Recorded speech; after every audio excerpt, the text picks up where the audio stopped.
आप सब लोग जानते हैं कि चुनाव का फैसला आया है। जनता ने अपना फैसला सुनाया है और चुनाव आयोग ने अपना नतीजा सुनाया है।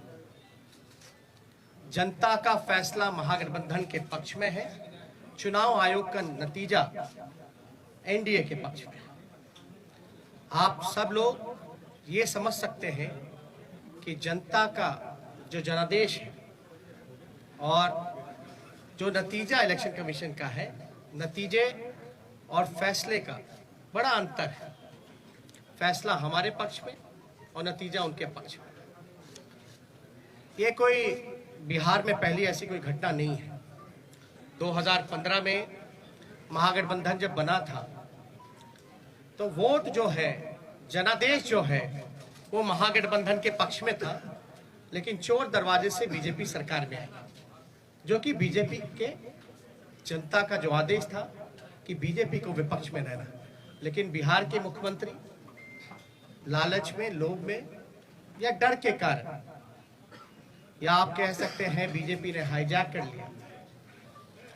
बीजेपी की सरकार रही, कहा जाता है डबल इंजन की सरकार, लेकिन पूरे चुनाव में हम लोगों ने जो सही मुद्दा था, जो जनता का मुद्दा था, चाहे सरकारी नौकरी रोजगार के सवाल पे, गरीबी, भुखमरी, पलायन, मजदूर, किसान, शिक्षा, चिकित्सा, या आप कह सकते हैं नियोजित शिक्षकों की जो समान काम समान वेतन या स्वयं सहायता समूह के मानदेय की बात रही हो, नौकरी की बात रही हो, उसको लेकर के हम लोग बड़े सकारात्मक रूप से हम लोगों ने मुद्दा बनाया।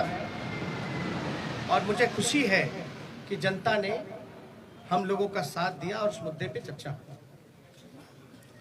और मैं अभी भी कहना चाहता हूं कि देश का, बिहार का ही नहीं बल्कि देश का युवा, मजदूर, किसान, स्वयं सहायता समूह, जीविका दीदी हो, आंगनबाड़ी हो, आशा वर्कर हो, विकास मित्र हो, नियोजित शिक्षक हो, जो हमारे श्रमवीर रहे हो, आज सब लोगों में आक्रोश है। आक्रोश इस बात का, धन बल छल, धन बल छल। एक तरफ देश के प्रधानमंत्री, बहुत ही शक्तिशाली प्रधानमंत्री, और एक बिहार के मुख्यमंत्री, तमाम पूंजीपति एक तरफ रहे, जोड़ भाग गुना सब कुछ करने के बावजूद भी इस 31 साल के नौजवान को रोकने में नाकाम रहे। तब जाकर के जो बीजेपी का जो प्रकोष्ठ है, आप प्रकोष्ठ भली भांति समझ सकते हैं कि बीजेपी का प्रकोष्ठ कौन है। बीजेपी के प्रकोष्ठ ने जोड़ भाग गुना सब कुछ किया, फिर भी राष्ट्रीय जनता दल को सिंगल लार्जेस्ट पार्टी होने से रोक नहीं पाई। और महागठबंधन के सभी साथियों ने एकजुट होकर के हम लोगों ने मुद्दे की चुनाव पर हम लोग चुनाव लड़ने का काम किया। और आप जानते हैं कि ये मुद्दा, कुछ लोगों ने असमर्थता जताई कि नौकरी नहीं दी जा सकती, जो कि डबल इंजन का चेहरा है। जो लोग बड़े बड़े दावे करते थे कि चेहरे का कमाल है कि राष्ट्रीय जनता दल को हमने कहां से कहां पहुंचा दिया, आज देखिए उनका चेहरा तीसरी नंबर पे चले गया। तीसरी नंबर पर नीतीश कुमार जी, साफ तौर पे ये समझ लें, भाजपा के लोग साफ तौर पे ये समझ लें, ये जो जनादेश है ये बदलाव का जनादेश है। अगर थोड़ी सी भी अंतरात्मा, नैतिकता नीतीश कुमार जी में बची होगी तो ये जो कुर्सी पर बैठने का जो शौक है, जोड़ तोड़ भाग गुना करके जो बैठने का शौक है, कहीं ना कहीं से उनको जनता के इस फैसले का सम्मान करते हुए कुर्सी से हट जाना चाहिए। और कुछ लोग भले ही कुर्सी पर बैठे, लेकिन महागठबंधन और हम लोग जनता के दिलों में बैठे हुए हैं। जनता, बिहार की जनता हम लोगों के साथ है। और बड़ा आश्चर्य की बात है, अभी तो हम लोग धन्यवाद यात्रा भी निकालेंगे, क्योंकि हमारा स्पष्ट मानना है कि हम जीते हैं, हम हारे नहीं हैं, हम जीते हैं। पहली बार देश के किसी विपक्ष ने एक एजेंडा सेट किया और ये जो नतीजा आया है ये हमारे पक्ष में फैसला है और नतीजा जो उनके पक्ष में। लेकिन क्या ये सवाल खड़ा होता है कि देश के खासतौर पे बेरोजगारी, जहां बिहार में 46.6% है, जहां मुख्यमंत्री असमर्थता जताते हैं कि नौकरी नहीं दे सकते, तो क्या बिहार का जनता रोजगार नहीं चाहता? बिहार की जनता सरकारी नौकरी नहीं चाहता? ये सवाल खड़ा करता है। और हम लोग तो धन्यवाद यात्रा में भी जल्दी ही जाएंगे, लेकिन सरकार में अगर जो लोग छल कपट धन बल के कारण जो लोग बैठ रहे हैं, उनसे हम कहना चाहते हैं कि 4 दिन की ही चांदनी है, लेकिन अगर 19 लाख रोजगार, समान काम वेतन नियोजित शिक्षकों को, स्वयं सहायता समूह को अगर मानदेय, शिक्षा, चिकित्सा अगर नहीं सुधरी जनवरी तक के महीने पर, तो हम महागठबंधन के लोग बड़ा आंदोलन करने का काम करेंगे। दूसरा पहलू, कुछ लोग बड़ा कहेंगे कि हार गए तो लोग रो रहे, नहीं, हम लोग रोने वाले लोग नहीं हैं। हम लोग संघर्ष करने वाले लोग, जनता के बीच रहने वाले लोग, सबको साथ लेकर के चलते हैं। जहां भी रहेंगे जनता की आवाज को बुलंदी से उठाते रहेंगे। लेकिन आप सब लोग देखिएगा कि आखिर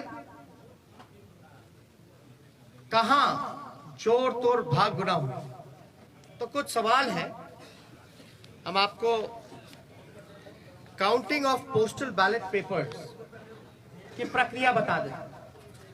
काउंटिंग पोस्टल बैलेट में एक दिन पहले ही राष्ट्रीय जनता दल के पेज से एक वीडियो जो है एक जारी किया गया था, ठीक चुनाव से पहले।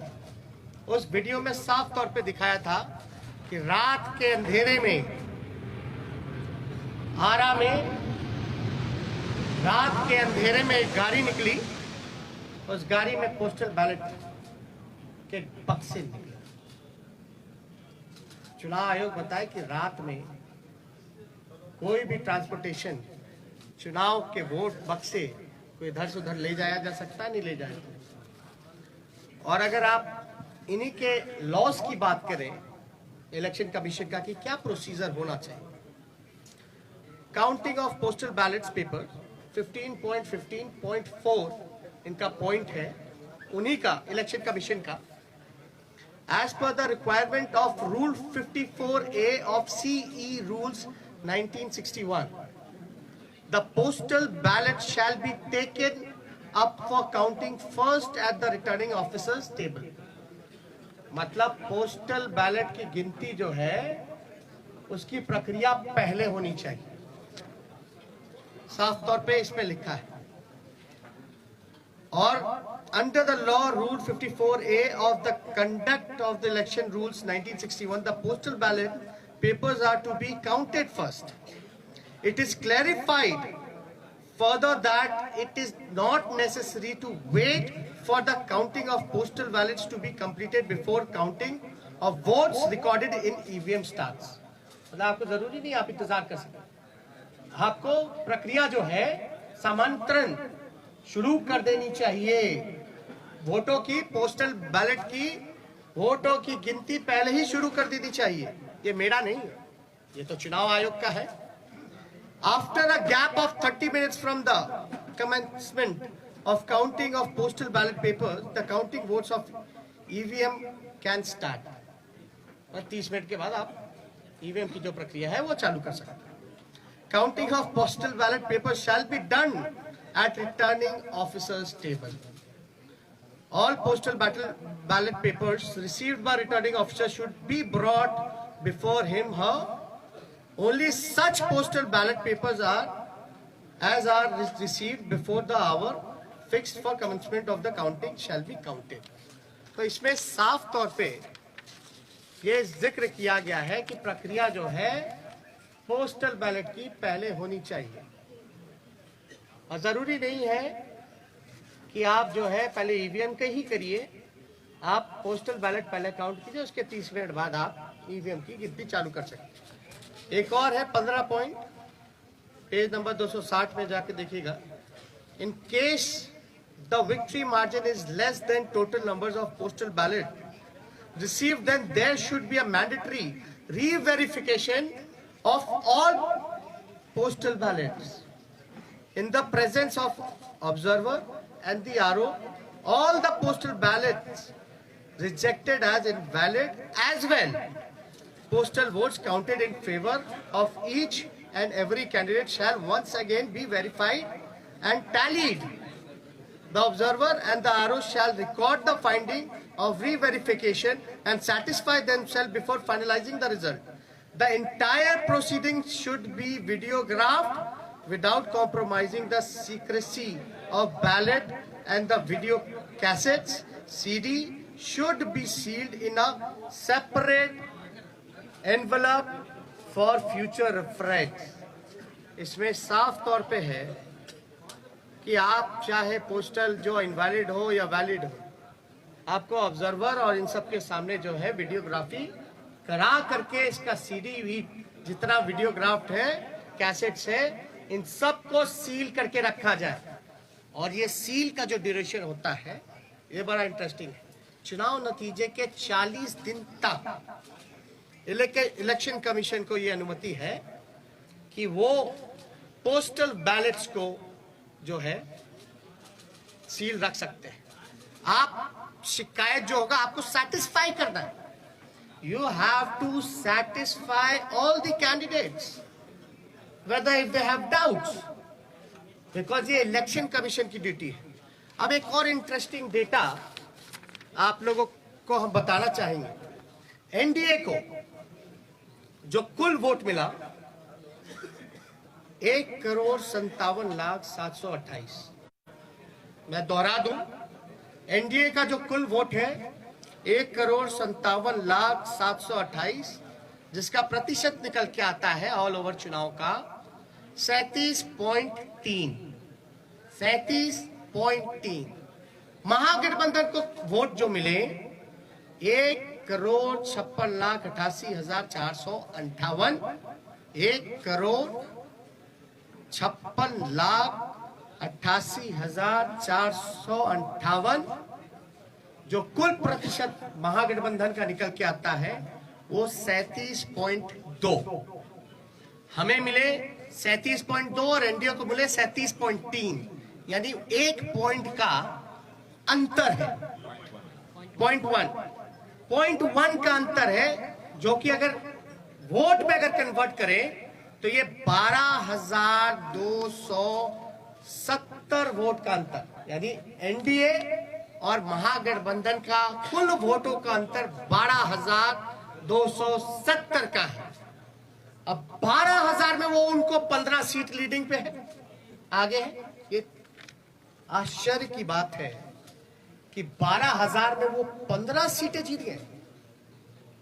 और याद कीजिएगा, अद्भुत आंकड़ा हम आपको और भी देंगे कि पोस्टल बैलेट्स वोट कौन देता है? जो सर्विस में है, ज्यादातर शिक्षक लोग हैं जो कि एजुकेटेड हैं, वो लोग हैं जो जागरूक लोग हैं, जो जानते हैं कि वो पोस्टल से भी मतदान कर सकते हैं। और कई लोग ऐसे होंगे जो कई बार पोस्टल से मतदान किया गया होगा, एनवलप में करते हैं, बैलेट पे करते हैं। यानी जो जागरूक व्यक्ति है वही ये काम कर सकता है। आप एक पोस्टल को आप रिजेक्ट कर देते हैं, एक रिजेक्ट समझ में आता है, 10 रिजेक्ट समझ में आता है, 50 रिजेक्ट समझ में आता है। आप 900 पोस्टल वोट रद्द कर रहे हैं, 700 पोस्टल वोट रद्द कर रहे हैं, 500 पोस्टल वोट रद्द कर रहे हैं। और रद्द हो रही है तो ये चुनाव के उम्मीदवार का जिम्मेवारी तो नहीं है। रद्द किस वजह से किया गया और इतनी बड़ी संख्या में रद्द क्यों हुआ? जब हमारे कैंडिडेट्स ने जब मांगा रिटर्न में आरओ से कि लिखित में दीजिए कि आपने रद्द क्यों किया। आरओ की जिम्मेदारी है कि वो कैंडिडेट्स को सेटिस्फाई करे जो कि हमने आपको गाइडलाइन में बताया। और किससे पूछ करके इलेक्शन कमीशन ने गिनती जो है लास्ट में पोस्टल का किया और रद्द करने का काम किया। पहले क्यों नहीं काउंटिंग कराई गई, किसके दबाव में?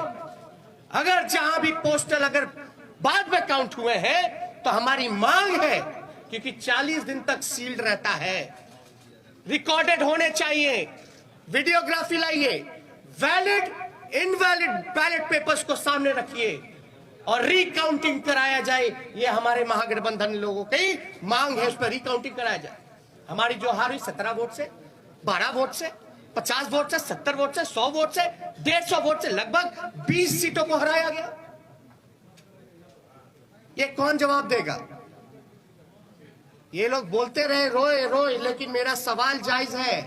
चुनौती देता हूं बिहार के मुख्यमंत्री को, जो चोर दरवाजे से सत्ता हथियाना चाहते हैं, सत्ताधारियों को, कि पोस्टिंग पोल, एक सवाल का जवाब दे कि पोस्टिंग जो हुआ है बैलेट का, पोल जो हुआ है वो पहले होना चाहिए या बाद में होना चाहिए? वही लोग बताएं। मेरा सवाल, अब बाद में हुआ है तो किसकी गलती है? बस इतना सा मामूली सा सिंपल आंसर हम जानना चाहते हैं कि आप जो गाइडलाइंस है चुनाव आयोग का, साफ तौर पे इस पे लिखा हुआ है, इस पे साफ तौर पे लिखा है 15.15.4 counting of postal ballot papers पर, इस पे साफ तौर पे लिखा है। बताएं अगर काउंटिंग कराने में क्यों नहीं करा रहे भाई? हम लोगों के कैंडिडेट डिमांड करते रह गए, लेकिन हमारी बात को सुना नहीं गया, हमारे उम्मीदवारों को सुना नहीं गया। लास्ट में कई जगह तो ऐसा हुआ, राघोपुर का ही हम बता दें, राघोपुर का हम अपना बता दें, 3 बजे तक प्रक्रिया पूरी कर ली गई, रात के 11 बजे सर्टिफिकेट मिल गया। 11 बजे मेरा तो 37,000 का डिफरेंस था, लेकिन जहां कम मार्जिन, जहां हम जीत रहे थे, वहां पोस्टल बैलेट 900 संख्या में। तो आप कराते क्यों भैया? जब रद्द ही करना है तो पोस्टल पे काउंट ही मत कर, वोट ही मत कराइए। अगर पोस्टल का अगर कोई वैल्यू नहीं है, रद्द ही करना है, तो आप वोट क्यों कराते हैं? काउंटिंग प्रक्रिया में क्यों जोड़ते हैं? या तो रिकाउंटिंग कराइए, आपके पास तो पूरा दस्तावेज, सब दूध का दूध, पानी का पानी हो जाएगा, पता चल जाएगा कौन किसके दबाव में काम कर रहा है, किसके इशारे पे काम कर रहा है।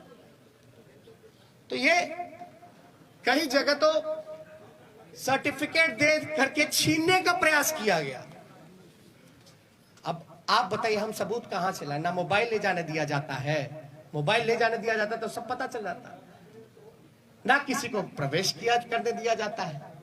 हमको तो छोड़ दिए, मीडिया के लोगों को भी प्रवेश नहीं करने दिया जाता है। और लोग कह रहे हैं कि सबूत ला, कहां से लाए सबूत? सबूत तो वहीं से आएगा ना जब आप इसकी रिकॉर्डिंग निकालिएगा, सीसीटीवी की, वीडियोग्राफी की, वैलिड इनवैलिड जो क्यों निकाल के दिखाओ ना जनता को। क्या जिनका रद्द किया गया वोट, क्या तो आप वोटर मानते ही नहीं है? अगर रद्द हुआ तो क्या प्रक्रिया है कि वो फिर से पुनः मतदान करे? चुनाव आयोग के लिए तो एक एक वोट का महत्व है ना। लोकतंत्र में आप 900 वोट पोस्टल बैलेट का रद्द कर दीजिएगा एक कॉन्स्टिट्यूएंसी में, वो भी एजुकेटेड जागरूक वोटर्स का, जो सर्विस में है, उनके वोट के मान नहीं होगा, तो भाई सवाल तो बनता है।